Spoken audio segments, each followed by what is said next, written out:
Bonjour et bienvenue dans cette nouvelle vidéo, ici le fan de Komiya, et aujourd'hui on est le 18 octobre, et qui dit 18 octobre dit sortie de SV8 au Japon, et donc du coup on va commenter ensemble les 138 cartes du set. Donc si jamais vous ne voulez pas découvrir les nouvelles cartes qui viennent de sortir aujourd'hui au Japon et qui seront donc dans EV8 pour nous le 8 novembre, eh bien je vous invite à quitter cette vidéo puisque on va complètement spoiler le set. Voilà, donc fuyez, faites vite avant que je commence. Je vous rappelle, n'hésitez pas à mettre un petit pouce et à vous abonner pour suivre l'actualité de la chaîne, et vous pouvez aussi me trouver sur Instagram pour avoir des petits teasings, des petites avant-premières. Et voilà, de temps en temps, je n'hésite pas à vous dire à l'avance ce qui va arriver sur la chaîne. Eh bien, n'hésitez pas à vous abonner aussi sur Instagram, et ce sera plus facile aussi pour me contacter. Alors, on va pas passer en revue toutes les cartes du set puisque on avait déjà regardé ensemble. On va plutôt s'attarder sur celles qu'on n'avait pas encore vues. Voilà, si vous voulez avoir mon avis plus détaillé sur les cartes qu'on connaissait déjà, pardon, je vous invite à aller voir les vidéos que j'ai fait sur le set. Je vais les mettre dans une playlist. Je vous laisse aller regarder, vous verrez, de toute façon, on trouve facilement.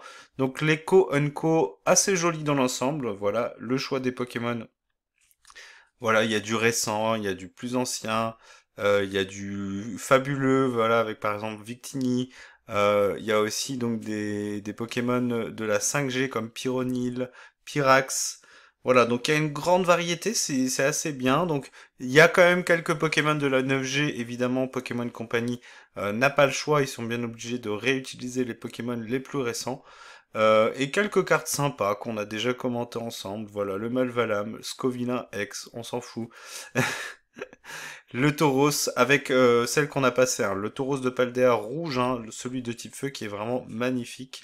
Le Barpo, le Milobellus, de très belles cartes. Donc tout ça, on l'avait déjà vu. Les Koenko, je vous renvoie vers la vidéo où j'avais commenté. On avait vu tout le set. Et donc ce qui nous manquait, c'est ce qu'on va aller voir. Je vous fais quand même défiler les cartes, hein, elles sont assez jolies. Moi j'aime bien la série.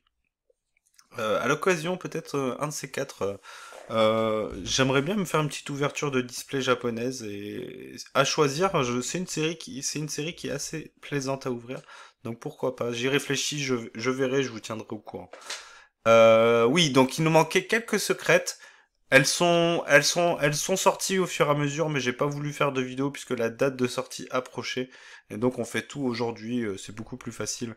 Et donc on va passer plus de temps à commenter les secrètes qui nous manquaient et qui seront, je le rappelle, hein, dans EV8. Donc il sort le 8 novembre, il y a encore un peu de jours à attendre. Alors du EV8, il y en aura probablement au Royaume TCG. Donc je pense que je me prendrai deux trois boosters que j'ouvrirai et que je mettrai en story sur Instagram et en short sur YouTube avant la sortie, hein, parce que le Royaume TCG c'est le week-end juste avant. Si vous n'avez pas encore pris vos billets, il est encore temps, je pense qu'on peut encore prendre des billets. Je sais pas s'il y aura beaucoup de monde, je pense qu'il y aura quand même pas mal de monde. Voilà, mais en tout cas, c'est quasiment sûr qu'il y aura du V8, donc du coup, je me prendrai quelques boosters, je pense, histoire de découvrir la série en avant-première pour une fois, puisque à chaque fois, eh bien, je me retrouve à ouvrir le jour de la sortie, ce qui est déjà pas mal, hein, on va pas se le cacher. Donc une des cartes qu'on va chercher sur cette partie, c'est le Kecleon de Kanda. Je vous en avais déjà parlé, donc une très belle illustration. Et sinon, on est en train de finir, là, on est sur les Pokémon de type normal. Donc Terrapagos qui apparaîtra pour la première fois en carte normale, si vous vous souvenez, je vous l'avais dit. Donc pour les gens qui font le Dex comme moi, c'est une très bonne nouvelle. Et après, on part sur les cartes objets. Alors les cartes objets, on aura l'occasion d'en reparler, puisque à chaque fois la question se pose, est-ce que c'est des objets qui vont être utiles ou pas? Je vous annonce tout de suite qu'il y a une carte Gold qui risque de fonctionner sur ce set. On y reviendra, puisque cette carte Gold, eh bien, c'est un objet qu'on avait sur 6.5, un objet qui est très prisé. On aura l'occasion d'y revenir. C'est le dresseur je crois que c'est la ville qui ressemble à Paris. C'est Illumise, je crois. Dites-moi dans les commentaires si je me trompe. Qu'on a en AR et SAR. Enfin, FA et SAR, on les verra tout à l'heure. Et Jasmine aussi, qui a le droit à sa carte SAR, on le verra plus tard. Donc la dresseuse de type acier dans la deuxième génération, qui a le droit donc du coup à une carte SAR. On la verra tout à l'heure. Donc les AR, celles-ci, je les ai déjà commentées. Celle-ci, c'est une nouvelle, on l'avait pas encore eu. Donc c'est le petit Pyronil. J'ai enfin retrouvé le nom dans une des dernières vidéos, j'arrivais pas à retrouver. J'avais donné le nom en anglais, c'est l'Arvesta. Mais en français, du coup, c'est Pyronil. Une très belle illustration, voilà, sur un Pokémon assez ingrat, on va dire, parce que c'est quand même une larve, hein, c'est pas très joli. Voilà, il est en train de dormir sur son petit coussin, voilà, c'est sympa, voilà. Avec un beau jeu de lumière, donc on doit être tard le soir, avec peut-être la lumière de la lune qui traverse une fenêtre. Donc très joli, voilà, très jolie carte. Euh, voilà, pas une carte que je vais chercher, mais si je la tombe, eh ben, c'est une carte qui, eh bien, je l'ajouterai dans la collection. Une carte qu'il me tarde d'obtenir, puisque vous le savez, les cartes promo qu'on a dans les ETB, donc les coffrets d'élite, en général, ce sont des cartes qu'on trouve dans les sets, et donc du coup, Shinji Kanda nous a pondu encore une magnifique carte. Alors, certains trouvent qu'elle est un peu fouillie, c'est vrai, c'est vrai. On a un peu du mal à comprendre. Il y a beaucoup de détails, il y a énormément de détails, mais c'est vrai qu'on a un peu du mal à comprendre. Mais je trouve que le Pokémon est bien mis en avant, donc il est sur la partie où il n'y a pas d'écriture, donc au niveau des talents et des attaques. Donc ça, déjà, je trouve que c'est un très bon point. Ça met bien en valeur le Pokémon. Après, c'est vrai que l'environnement autour, il est un peu dur à comprendre, à déchiffrer, et c'est peut-être ce qu'on pourrait reprocher à cette carte. Mais en tout cas, moi, je la trouve très belle. Et du coup, cette carte sur EV8, on l'aura à coup sûr, parce que du coup, c'est la promo des ETB. Si vous voulez pas ouvrir une ETB, ne vous inquiétez pas, comme toujours, très rapidement, à bon prix, on aura les cartes promo. Je pense pas que le magnéton décolle, voilà, il aura sa cote, voilà. S'il trouve son public, il aura une cote décente, peut-être autour des 5 euros, mais je ne pense pas qu'il ira beaucoup plus loin. Donc attendez quelques jours si vous voulez pas ouvrir de TB. Et quelques semaines après la sortie du set, vous allez les trouver, je pense, autour des 2-3 euros facilement. Voilà. Moi, je l'aurai dans une ETB, du coup, puisque je vais ouvrir une ETB.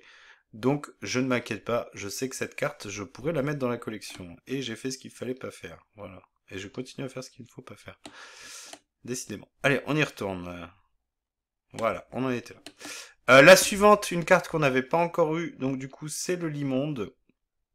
Voilà, assez sympa, même si bon, le Pokémon, voilà. Le choix des Pokémon, toujours pareil. Après, il faut reconnaître que Pokémon Company arrive quand même à donner un certain intérêt à des Pokémon qui, voilà.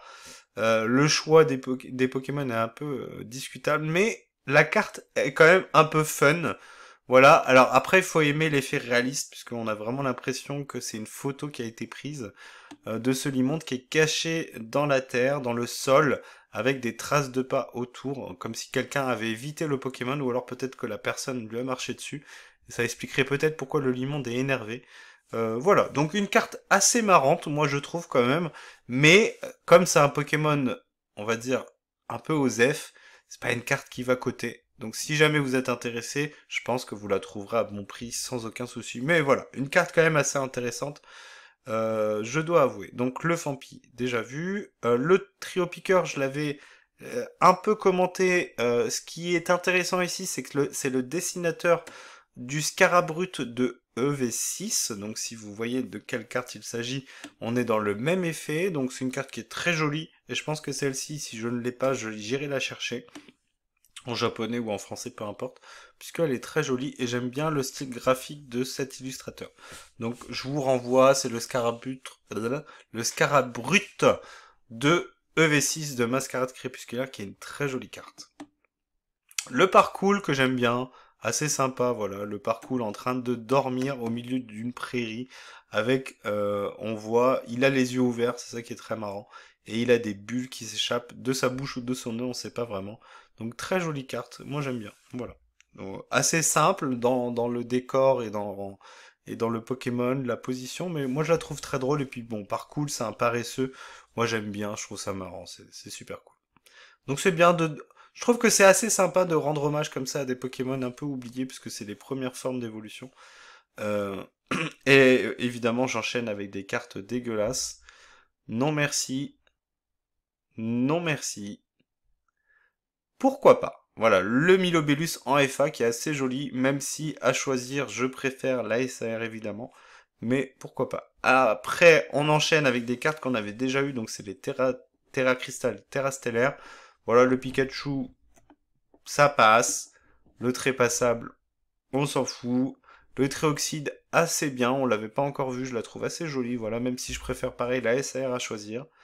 Et le Nigirigon, on s'en fout. Et enfin, le Monef Limit, magnifique, hein, B plus bas dans le cœur de tous les fans de Fieldrong, évidemment. Magnifique, il est en train de se gratter le bide, magnifique, hein. Le Pokémon de la classe, évidemment. Et celle-ci, je pense que j'irai la chercher. Il y a quelques FA sympas sur EV, voilà, il faut leur rendre hommage, hein. C'est pas le format de carte qui plaît le plus. Des fois à juste titre, malheureusement, on va pas se le cacher. Mais celle-ci, je l'aime bien, et puis bon, c'est un Pokémon un peu marrant, un peu trollesque, un peu iconique dans le jeu Pokémon, puisqu'il a un talent assez inédit, puisqu'il peut attaquer qu'une fois, une fois tous les 2 tours, donc c'est assez marrant. Mais bon, ça correspond bien au Pokémon. Et c'est un peu le Pokémon signature du père, donc du personnage principal dans la Gen 3. Donc c'est un Pokémon quand même assez connu et assez iconique. Donc mine de rien quand même cette série qui se centre pas mal sur la Gen 3. Ensuite, bon, les full art dresseurs, je suis moins fan, je collectionne pas, donc je suis pas la cible. Voilà, si vous aimez, tant mieux. Il y a quand même quelques dresseurs intéressants. Celui-ci, je crois que c'est un personnage qui intervient dans le deuxième DLC, donc je pense que ça parlera à moins de personnes. Celui-là, il est un tout petit peu plus connu puisque c'est le dresseur de type électrique, le champion d'arène de type électrique dans XY. Et Jasmine, voilà, donc ça c'est la dresseuse de type acier dans la Gen 2. Donc c'est encore plus ancien. La SAR qui nous manquait, donc niveau Pokémon, c'est le Fermite. À la limite, c'est la moins pire des trois. Voilà, si je devais choisir, c'est la moins pire des trois. J'ai l'impression que Pokémon Company arrive toujours à mettre une SAR décevante niveau Pokémon. Voilà, bon, bah c'est Fermite. C'est officiel. Milobellus, magnifique, on en avait déjà parlé. Le Pikachu, on en avait déjà parlé. Le Tréoxyde, on en avait déjà parlé. Et j'ai fait une erreur, on voit la troisième tête, c'est juste moi qui vois pas, je suis un gros débile. Mais on voit bien la troisième tête, donc la carte est vraiment cool, hein. Franchement, j'ai hâte de la voir. Mais ça va coter, malheureusement, évidemment. Donc on espère la faire tomber. Donc les deux SAR dresseurs qu'on n'avait pas encore eu, donc du coup, le dresseur, je me souviens plus, je crois que c'est Clément en français. Je suis plus très sûr, mettez-moi dans le commentaire. XY, je l'ai fait, mais il y a très longtemps. Et c'est pas ma gêne préférée. Et Jasmine, par contre, assez jolie, j'aime bien hein, le décor dans un fast-food. Assez joli, voilà. Sympa, voilà. Après, je pense qu'elle aura pas la cote de Atalante, évidemment. Celle qui est sur Paradise Dragona.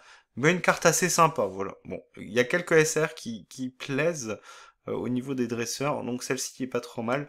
Le Pikachu qui est en gold, donc ça sera le... S'il garde les mêmes cartes gold que sur Paradise Dragona, donc on aura le Pikachu et le Noix de Coco d'Alola. Bon, le Pikachu, je suis pas fan, mais c'est une carte qui risque de côté, parce que c'est Pikachu. La carte dont je vous parlais, c'est la Civière Nocturne, c'est une carte qui performe énormément dans le TCG, et on sait en général, et récemment il y a eu l'urne terrestre aussi, qui était sur Five Paradox, mais en gold, elle était sur EV7, si je dis pas de bêtises. Ce sont des cartes qui performent, parce que, eh bien, les gens qui veulent un peu se la péter, eh bien, achètent la carte gold. Donc, il n'est pas impossible que Civière Nocturne soit une carte qui performe. Alors, quand on parle de performer au niveau des gold, on parle évidemment d'une trentaine d'euros, hein. C'est pas une carte qui sera à une centaine d'euros. Mais du coup, au niveau de l'ouverture, ça augmentera l'espérance sur les cartes gold, qui en général est vraiment très mauvaise. Et enfin, la dernière carte, c'est une carte qui était donc dans le set, avec un petit Griboureigne. Voilà. Eh bien, on a donc le set en entier. Voilà. Eh bien, merci d'avoir suivi cette vidéo jusqu'au bout. Je vous laisse. On se dit à bientôt. Et évidemment, on a hâte pour EV8. Vivement. Allez, ciao!